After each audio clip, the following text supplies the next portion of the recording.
Exercice de visualisation avec Gabin, toujours sur ce lent. Vas-y, tu me fais voir, toi, la trajectoire que tu fais avec ta moto et je te dis si je pense qu'elle est bonne ou pas. D'accord? T'inquiète pas, on est que tous les deux, il n'y a personne qui nous regarde. Quand tu veux.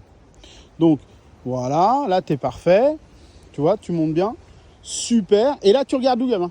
Voilà. Et tiens, stop, stop, stop. Et ce qui était intéressant, tu vois, c'est quand tu passes ta porte, vas-y, passe la porte tranquille, tu vois, regarde tes épaules.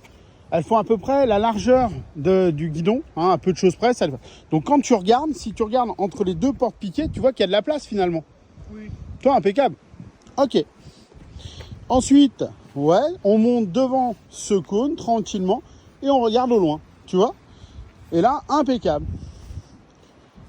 Voilà, impeccable. Et la fin du chrono, au moment où ton axe de roue arrière passe la porte cône numéro 2. On est tout à fait d'accord.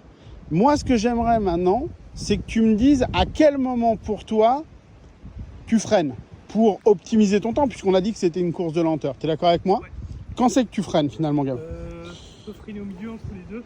Oui, Quand la moto est droite. tu as tout à fait raison. Quand la moto est droite, Ici, on peut vraiment bien freiner. c'est exactement ça.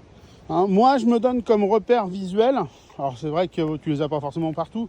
C'était les anciens marquages qu'on avait sur l'ancien permis. Donc quand la moto elle passe grosso modo à hauteur des cônes bleus, hein, tu vois qu'on a sur notre latéral là, ben hop, je sais que c'est à peu près là où je peux mettre un tout petit peu de frein à pied, d'accord? Attention notamment à synchroniser le pied droit qui va être sur le frein et la main gauche pour pas être amené à relâcher l'embrayage au moment où tu freines, parce que des fois avec le stress, voilà.